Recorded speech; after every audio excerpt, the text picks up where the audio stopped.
Ya, memang saudara, hukuman kebiri tetap akan diterapkan oleh pemerintah sebagai hukuman tambahan, terutama bagi pelaku pedofil dan korbannya adalah anak di bawah umur. Meskipun demikian, ada pro dan kontra di sini. Satu sisi memang kebiri dikatakan akan membawa dampak psikologis bagi para pelaku yang tidak baik, namun di sisi lain juga hukuman ini dianggap bisa memberikan efek jera.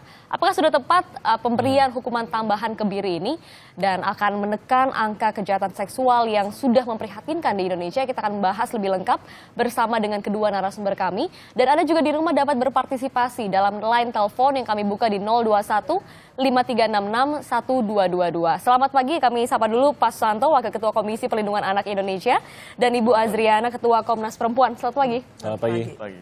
Mungkin kita mulai dengan posisi dari KPI dan juga dari Komnas Perempuan. Mungkin sudah cukup jelas antara setuju dan tidak setujunya. Tapi melihat perkembangannya sejauh ini, tampaknya semua setuju bahwa harus ada tindakan yang tegas terhadap pemerkosa yang diharapkan efek utamanya adalah membuat jera dan membuat ragu orang lain yang mungkin berpikir untuk memerkosa begitu. Pak Susanto terlebih dahulu, mengenai hukuman kebiri, posisi KPI bagaimana? Ya, tentu yang pertama yang harus menjadi catatan bahwa kita jangan kemudian menilai ini sebagai pro kontra ya, tetapi harus dilihat bahwa komitmen Presiden ini adalah positif ya untuk mengatakan bahwa kejahatan seksual merupakan kejahatan luar biasa, sehingga effortnya pun juga nggak boleh biasa-biasa saja. Saya kira itu adalah catatan awal kita. Nah, posisi KPAI dalam konteks ini memang yang pertama menjadi fundamen dalam konteks melindungi anak Indonesia adalah pemberatan hukuman ya dalam konteks ini. Bahwa kemudian pemerintah mewacanakan karena dalam rapat terbatas saat itu memang ada usulan terkait dengan hukuman kebiri sebagai hukuman tambahan dan juga publikasi identitas pelaku itu dianggap sebagai bagian dari cara untuk menekan tingkat pelaku kejahatan seksual. Memang begini posisinya. Kita tidak bisa memberikan kebiri bagi semua pelaku kejahatan seksual. Itu yang harus dicatat. Karena motif kejahatan seksual itu variatif. Ada motif dendam, ada motif katakanlah adiksi atau pengaruh alkohol atau mungkin ada pengaruh lain. Sehingga tentu tidak pada tempatnya ketika semua orang yang beragam motif itu kemudian dikebiri, dan itu hemat kami memang ibarat kita memberikan semacam obat, diagnosanya salah. Tapi maka dalam hal ini pemerintah mengatakan spesifik untuk pelaku yang melakukan kejahatan kepada anak. Nah, dalam konteks ini kalau kita melihat drafting terakhir sebenarnya bagi orang yang adiksi terhadap kejahatan seksual. Jadi tentu tidak semua pelaku kejahatan seksual itu dikebiri. Jadi orang yang memang teridentifikasi adiksi saja yang diberikan kebiri. Maksud Anda yang melakukan kejahatan ini berulang atau menunjukkan pola bahwa memang ada kecenderungan pedofil begitu? Ya betul. Makanya tadi Bu Mensos sudah menjelaskan ini adalah kecenderungan pedofil saja yang memang dikebiri. Yang kedua bukan anak. Tentu karena anak itu kita sudah memiliki undang-undang yang lex spesialis bahwa anak sebagai pelaku itu kan sesungguhnya juga korban, maka dalam konteks kebijakan kebiri yang nanti akan diberlakukan tentu ini adalah di luar dari Perpu itu. Baik, jadi KPAI setuju bahwa kebiri dilakukan bagi para pelaku yang pedofil dan melakukan pola begitu ya, akan berulang dalam masa depan. Bagaimana dengan Komnas Perempuan? Yang pertama kami ingin mengingatkan kita semua, dampak dari kekerasan seksual termasuk perkosaan itu sama buruknya bagi anak dan perempuan dewasa. Gitu ya, itu satu. Jadi jangan ada pengkotakan seakan-akan kita semua sekarang harus darurat kekerasan seksual hanya kepada anak saja. Karena pada saat yang bersamaan perempuan dewasa juga menjadi korbannya. Itu satu. Yang kemudian tidak kalah buruk masalahnya, dampaknya korban dari perkosaan yang dilakukan oleh pedofil dengan yang dilakukan oleh bukan pedofil. Jadi ini yang saya melihat. Jadi jangan perkosaan ini kita lihat sesederhana itu, gitu ya.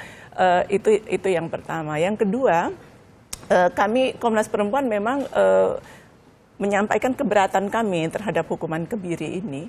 Yang pertama karena kita melihat bukan persoalan yang dihadapi oleh kita sekarang dalam penghapusan kekerasan seksual termasuk perkosaan, itu bukan di soal bentuk hukuman, tapi soal bagaimana proses hukum ditegakkan.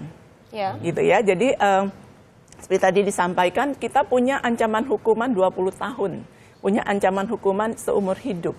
Gitu ya. Tapi dan untuk perkosaan sendiri di dalam KUHP ancaman hukuman maksimal adalah 12 tahun. Itu yang perkosaan yang biasa, bukan dengan pemberatan dan sebagainya. Nah, di Undang-Undang Perlindungan Anak ancaman hukuman untuk pemerkosa ada 15 tahun.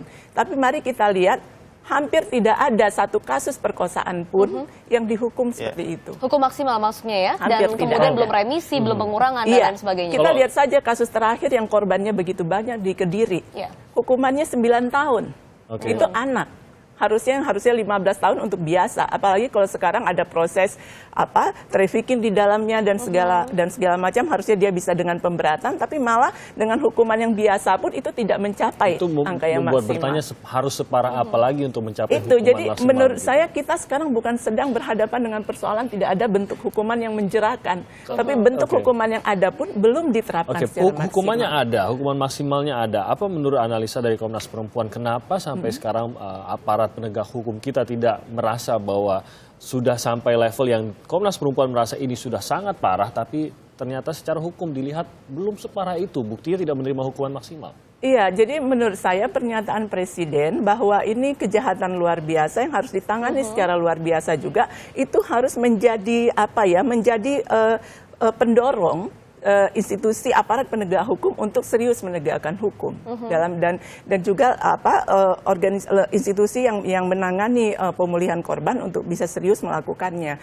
Jadi upaya luar biasa itu menurut saya harus dilihat dalam konsep itu, bukan konsep menyediakan bentuk hukum yang aneh ya, yang luar biasa dari yang bahkan melanggar hak asasi manusia. Iya, jadi yang gitu. kembali lagi ke bagaimana penegakannya dulu. Nah, kita sebelum melanjutkan perbincangan ada penelpon, Pak Heru dari Jakarta, kita angkat dulu. Selamat pagi.